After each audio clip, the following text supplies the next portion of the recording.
जय हिंद, जय श्री कृष्णा बच्चों।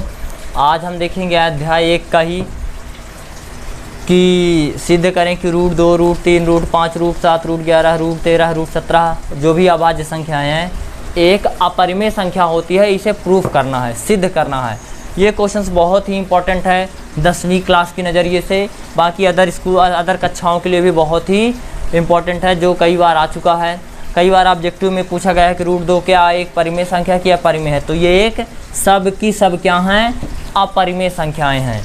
तो ऐसी संख्याएं जिन्हें हम p/q के रूप में ना लिख सकें, ऐसी संख्याएं जिन्हें हम p/q के रूप में ना लिख सकें और q बराबर 0 ना हो, तो ऐसी संख्याएं हमारी अपरिमेय संख्या कहलाती। इन्हें हमें प्रूफ करना है, तो इनमें से हम कोई भी ले सकते हैं, कोई भी एक मैं सॉल्व करवा देता हूं, आप इनको सभी को सॉल्व कर लीजिएगा। तो मैं पहला ही नंबर ले लेता हूं, रूट 2 या रूट 3 या रूट 5, कुछ भी ले लो, कोई भी संख्या। मैं रूट 5 को ले लेता हूं। किसको ले लेता हूं? रूट 5 को, इसे ले लेता हूं, ये वाली। तो सिद्ध करें कि रूट 5 एक अपरिमेय संख्या है। तो सबसे पहले क्या करना है आपको? विरोधाभास नियम। क्या? विरोधाभास नियम से हम हल करेंगे। तो विरोधाभास नियम के अनुसार रूट 5 माना एक परिमेय संख्या है। क्या है?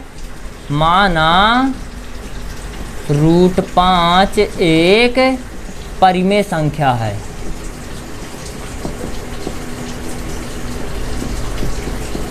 क्या माना? कि परिमेय संख्या है। अब परिमेय का मतलब होता है p/q, जहां परिमेय संख्या है जहां q = नॉट 0, q बराबर 0 नहीं हो। तो मान लिया विरोध में, जैसे इसने कहा कि अपरिमेय है सिद्ध करो, तो मैंने विरोध में माना कि यहाँ ये परिमेय है। क्या ये परिमेय है? अपरिमेय है, इसका मतलब हम उसे p/q के रूप में लिख सकते हैं। किसमें? p/q के रूप में लिख सकते हैं, जहाँ q बराबर 0 ना हो। चलिए, तो ये हो गया। अब हम क्या करेंगे कि रूट 5 तो था ही, बराबर p/q है। इसको हम क्या कर दें? वर्ग कर दें दोनों तरफ। वर्ग करने पर आप अच्छी तरह से जानते हैं कि हम दोनों तरफ बराबर की इधर भी बराबर की उधर भी सेम संख्या को जोड़ सकते हैं, सेम संख्या को घटा सकते हैं, सेम संख्या का गुणा कर सकते हैं, सेम संख्या का भाग कर सकते हैं। तो उसी प्रकार सेम संख्या यानी कि सेम चीज़ वर्ग कर सकते हैं। तो वर्ग करने पर, तो वर्ग यानी कि रूट 5 का होल स्क्वायर बराबर p/q का होल स्क्वायर, दोनों तरफ वर्ग किया। वर्ग का मतलब रूट 5 का गुणा 2 बार करेंगे, रूट 5 गुणे 5, ऐसा ही ना इसका मतलब। तो एक 5 बाहर आ जाएगा। क्लियर? अब बराबर ये p² और q² हो जाएगा, चूँकि दोनों का वर्ग है तो होल स्क्वायर।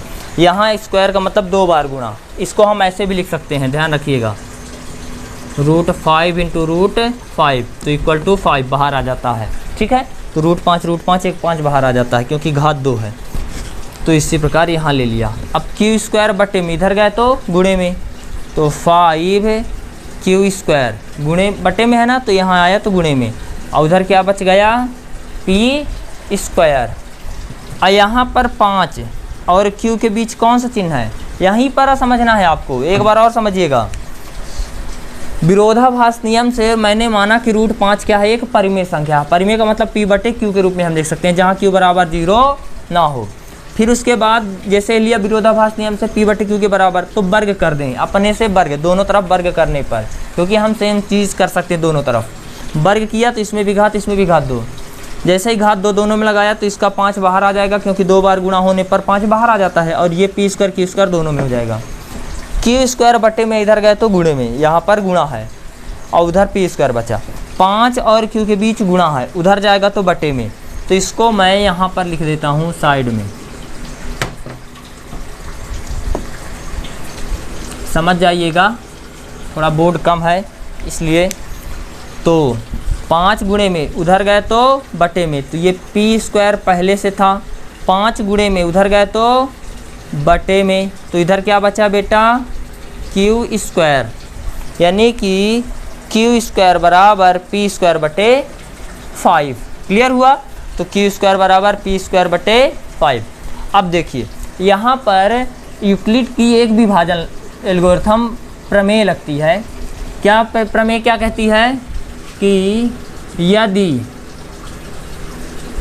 5, ये देखिए 5, अगर 5 पी स्क्वायर को विभाजित करती है, अगर 5 पी स्क्वायर को काटती है तो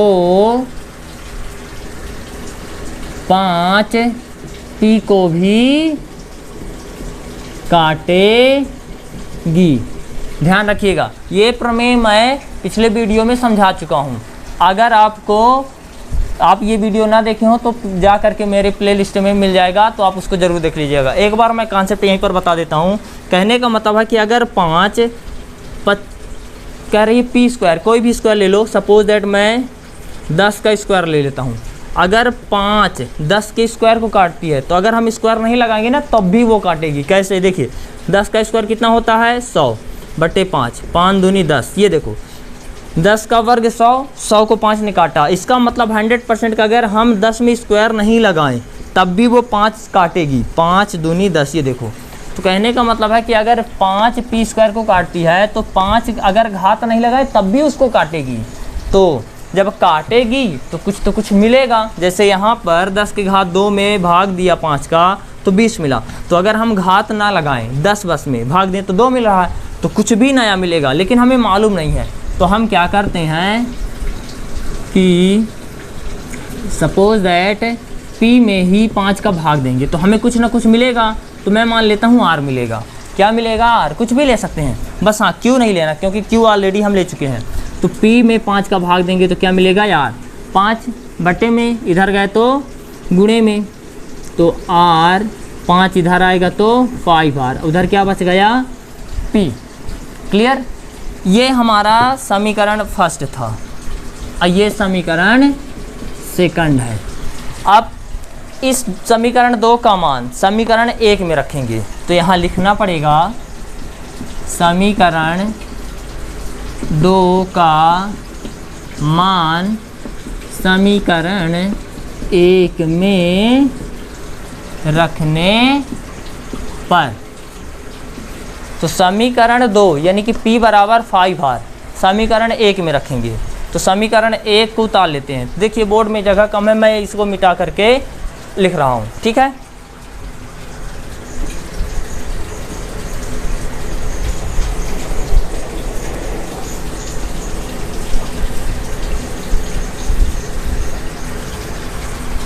तो चलिए हम देखते हैं समीकरण 2 का मान समीकरण 1 में रखने पर। तो समीकरण 2 का मान 1 क्या था? क्यू स्क्वायर बराबर पी स्क्वायर बटे 5। ये 2 P बराबर 5R, P की जगह है 5R। और देखिए P में स्क्वायर लगा था ना, तो स्क्वायर लगाएंगे, अब बटे 5, ये आ जाएगा क्यू स्क्वायर बराबर। एक बार देखिएगा समीकरण 2 का मान 1 में 1 को मैंने उतार लिया, P की जगह है 5R, P की जगह है 5R। P में स्क्वायर लगा था ना, इसलिए स्क्वायर लगाएंगे। 5 का गुणा 2 बार तो 25 R का स्क्वायर, अब बटे 5, ये रहेगा क्यू स्क्वायर। 5 25 कट गया, क्योंकि गुणा है तो कट जाएगा। 5R स्क्वायर, इधर क्या बचा? Q square. स्क्वायर उधर जाएगा तो रूट में, ध्यान रखिएगा स्क्वायर जाता है तो रूट में। ये इधर क्या बचा? क्यू। R तो बाहर आ जाएगा, रूट 5 नहीं आएगा क्योंकि 5 है, अगर 25 होता तो बाहर आता। अब बताइए रूट 5, देखिए फिर से क्या 5 सिंगल 5 मिला? नहीं, रूट 5 मिला है। अतः ये यहाँ से आपका क्लियर हो जाता है कि रूट 5 एक अपरिमेय संख्या है। तो इसके लिए हम कुछ चीज़ें लिख देते हैं। चूँकि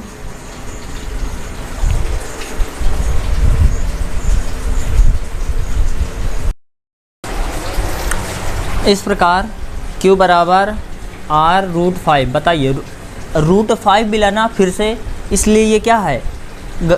अपरिमेय संख्या है। हमने माना क्या था? कल्पना किए थे कि रूट 5 एक परिमेय संख्या है। क्या माना था? परिमेय संख्या। ये मैंने माना था, कल्पना किया था, लेकिन पता चला कि फिर से जब सॉल्व किया तो रूट 5 ही मिल गया। इसका मतलब ये क्या? मेरी कल्पना गलत है।